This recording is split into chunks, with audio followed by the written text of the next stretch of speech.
حضرت ابو دردہ رضی اللہ تعالی عنہ کی روایت، وہ نبی علیہ السلام سے روایت کرتے ہیں، میرے نبی علیہ السلام نے پوچھا الا اخبرکم بافضل من درجۃ الصیام والصلاۃ والصدقۃ، میرے نبی علیہ السلام نے صحابہ سے پوچھا کیا میں تمہیں ایسا درجہ نہ بتاؤں، ایسا عمل اور ایسی چیز نہ بتاؤں جو روزے سے افضل ہے، نماز سے افضل ہے، صدقہ سے افضل ہے۔ میرے نبی علیہ السلام کی ذات جو ہے حکیم ذات ہے۔ آپ صحابہ میں طلب پیدا کرنے کے لیے نا یہ سوال کیا کرتے تھے، جس طرح میرے نبی علیہ السلام نے اس حدیث میں سوال کیا، صحابہ سے پوچھ رہے ہیں کیا میں تمہیں نہ بتاؤں ایسا عمل، ایسی چیز، ایسی فضیلت والا عمل جو روزے سے بھی افضل ہے، نماز سے بھی افضل ہے، صدقہ سے بھی افضل ہے۔ یہ طلب پیدا کر رہے ہیں تاکہ ان میں طلب جب بڑھے گی یہ خود پوچھیں گے تو اس کو یاد صحیح معنوں میں رکھ سکیں گے۔ طلب بڑی چیز ہوتی ہے، جب بھوک لگی ہو نا، بھوک کی طلب ہو تو پھر کھانے کو جی چاہتا ہے۔ بھوک لگنے کا مطلب کیا ہوتا ہے؟ کھانے کی طلب آ گئی، پیاس، پانی پینے کی طلب۔ تو صحابہ میں تو یہ طلب ویسے بھی بہت زیادہ تھی، پھر میرے نبی علیہ السلام مزید ان میں طلب پیدا کرنے کے لیے آپ نے یہ سوال کیا کیا میں تمہیں ایسا عمل نہ بتاؤں جو روزے سے بھی افضل ہے، نماز سے بھی افضل ہے، صدقہ سے بھی افضل ہے۔ صحابہ نے عرض کیا حضور ضرور بتائیں۔ آپ علیہ السلام نے فرمایا اصلاح ذات البین، اصلاح ذات البین وفساد ذات البین ہی الحالقہ، او کما قال علیہ الصلاۃ والسلام، میرے نبی نے فرمایا آپس میں صلح کرانا، دو لڑے ہوئوں کو ملوانا، جن دو میں جھگڑا ہو چکا ہے، دو خاندان ہیں ان میں صلح کرانا، میاں بیوی ہیں ان میں صلح کرانا، باپ بیٹا لڑ پڑے ان میں صلح کرانا، دو لڑے ہوئوں میں صلح کرانا، میرے نبی نے فرمایا اتنا پیارا عمل ہے، نماز سے بھی افضل ہے، روزے سے بھی افضل ہے، صدقہ سے بھی افضل۔ لیکن اس حدیث میں جو آیا نا نماز سے، روزے سے، صدقہ سے، مراد نفلی نماز، مراد نفلی روزہ، مراد نفلی صدقات، اس سے افضل ہے۔ تو صحابہ میں تو طلب بڑی نا، ایسا کون سا عمل ہے جو نماز سے بھی افضل، نماز کی فضیلتیں سن چکے تھے، حتیٰ کہ نفل نماز بھی اگر لے لے تو میرے نبی علیہ السلام نے فرمایا بندہ نوافل کے ذریعے سے اللہ کا قرب حاصل کرتا رہتا ہے، حتیٰ کہ ایک وقت ایسا آتا ہے اللہ کہتا ہے میں اس کی آنکھ بن جاتا ہوں جس سے وہ دیکھتا ہے، میں اس کا ہاتھ بن جاتا ہوں جس سے وہ پکڑتا ہے، میں اس کا کان بن جاتا ہوں جس سے وہ سنتا ہے، یعنی اللہ کا قریب ترین بندہ بن جاتا ہے۔ اور روزے کی فضیلتیں صحابہ سن چکے تھے، میرے نبی علیہ السلام نے فرمایا الصوم لی وانا اجزی بہ، اللہ فرماتے ہیں روزہ تو خالصتاً میرے لیے ہے، اس کی جزا اور صلہ میں خود دوں گا۔ جتنے اعمال ہیں نا بندوں کو بتایا جاتا ہے 10 گنا ملے گا، 700 گنا ملے گا، اتنا ملے گا، ایک واحد روزہ ایسی عبادت ہے، میرے نبی نے فرمایا اللہ فرماتے ہیں میں اس کی جزا خود دوں گا۔ اور جب اللہ بندوں کو دینے پہ آتا ہے بندوں کے پیمانے کام کرنا چھوڑ جاتے ہیں۔ ہمارے ہاں تو ایک معیار ہے نا، لاکھ ہے، کروڑ ہے، ارب ہے، پدم ہے، کتنا پڑھ لیں گے، اللہ تو بے تحاشا دیتے ہیں پھر۔ اور صدقات کی فضیلتیں بھی سن چکے تھے، اب طلب پیدا ہوئی کون سا ایسا عمل، اب میرے نبی علیہ السلام نے فرمایا اصلاح ذات البین، آپس میں صلح کرانا، آپس میں صلح کرانا، دو لڑے ہوئوں کو ملوانا، یہ اتنا پیارا عمل ہے، نماز سے بھی افضل، روزے سے بھی افضل، صدقہ سے بھی افضل۔ اللہ اکبر۔ اب دیکھیں لڑائی کوئی اچھی چیز نہیں ہے، جھگڑا اچھی چیز نہیں ہے، خاندانوں میں لڑائیاں جھگڑے ہوتے ہیں، ایک مسجد کے مقتدی امام میں بھی جھگڑا ہو جاتا ہے، دو مقتدیوں میں جھگڑا ہو جاتا ہے، محلے کے لوگوں میں جھگڑا ہو جاتا ہے، پڑوسیوں میں جھگڑا ہو جاتا ہے۔ اس کا میرے نبی علیہ السلام نے حل بتائے ہیں، مختلف اعمال بتائے ہیں تاکہ جھگڑا ہو ہی نہ، وہ اعمال بھی ڈسکس کرتے ہیں، لیکن اگر بالفرد والمحال جھگڑا ہو گیا تو پھر میرے نبی علیہ السلام نے فرمایا اس میں تمہارا رول کیا ہونا چاہیے؟ تمہارا رول اور کردار یہ ہونا چاہیے کہ تم ان کی آپس میں صلح کرا دو۔ دیکھیں جی، میرے نبی علیہ السلام نے اپنی صحت کے زمانے میں جب آپ مدینے میں ہوتے تھے آپ نے کبھی مسجد نبوی کی نماز نہیں چھوڑی، پوری زندگی میں مدینے میں ہے، مسجد نبوی میں آپ نے جماعت کبھی نہیں چھوڑی۔ ایک موقع حدیث میں آتا ہے ایسا ہے میرے نبی علیہ السلام جماعت کی نماز سے رہ گئے تھے۔ اب وہ موقع کون سا ہے؟ وہ یہ ہے میرے نبی علیہ السلام کو پتا چلا ایک قبیلے والے ان کے لوگ آپس میں کچھ لڑ پڑے، آپ علیہ السلام صلح کرانے کی خاطر ان کے ہاں تشریف لے گئے اور صلح کراتے کراتے کچھ تاخیر ہو گئی، میرے نبی علیہ السلام اس لیے بر وقت تشریف نہ لا سکے۔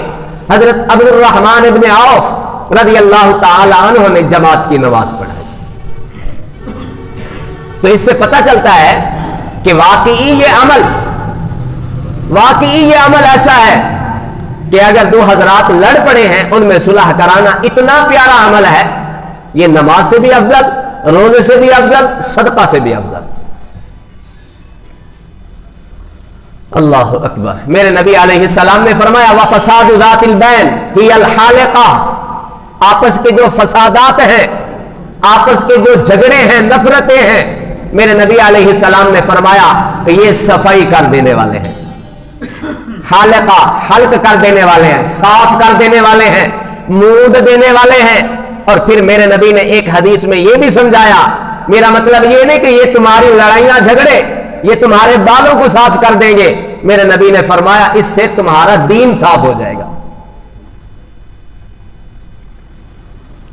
اس سے دین کا صفایا ہو جاتا ہے۔ جب لڑائیاں ہوتی ہیں، جھگڑے ہوتے ہیں، آپس کی غیبتیں شروع ہو جاتی ہیں، تہمتیں شروع ہو جاتی ہیں، الزام تراشیاں شروع ہو جاتی ہیں، چغلیاں شروع ہو جاتی ہیں، ایک دوسرے کو ایذا رسانی، آپس میں تکلیف دینا، یہ کام شروع ہو جاتا ہے، حتیٰ کہ دل سے ایمان کا نور جاتا رہتا ہے، دین کا صفایا ہو جاتا ہے۔ لڑائی جھگڑا یہ اچھی چیز نہیں ہے، اس لیے میرے نبی نے فرمایا وَفَسَادُ ذَاتِ الْبَيْنِ هِيَ الْحَالِقَةُ، آپس کے جو فسادات ہیں یہ حلق کر دینے والے ہیں، ختم کر دینے والے ہیں، دین کا صفایا کر دینے والے۔ میرے نبی علیہ السلام نے ایک حدیث میں فرمایا اِذَا الْتَقَى الْمُسْلِمَانِ بِسَيْفِهِمَا، جب دو مسلمان آپس میں تلوار لے کے، اسلحہ لے کے، چھرے چاقو لے کے آپس میں جب لڑتے ہیں، میرے نبی نے فرمایا فالقاتل والمقتول کلاہما فی النار، قتل کرنے والا اور قتل ہونے والا دونوں جہنم میں جائیں گے۔ میرے نبی علیہ السلام سے کسی نے پوچھا حضرت قاتل کی تو سمجھ آتی ہے کہ اس نے قتل کیا ہے جہنم میں جائے، مقتول کیوں جائے گا؟ میرے نبی علیہ السلام نے فرمایا انہو کان حریصا علی قتل صاحبہ، کیونکہ وہ بھی اپنے دوست کو قتل کرنے پر تیار تھا، داؤ پہلے قاتل کا چل گیا، اس نے قتل کر دیا، اگر یہ قتل نہ کرتا تو مقتول اس کو قتل کرتا، اس لیے میرے نبی نے فرمایا قاتل اور مقتول دونوں جہنم میں جائیں گے۔ تو لڑائی جھگڑے یہ اچھی چیز نہیں، اور عام مسلمانوں کا کیا وتیرہ ہونا چاہیے؟ اگر کوئی ایسی بات آ جائے لڑائی جھگڑے والی اس کو ختم کرنے کی کوشش کرے۔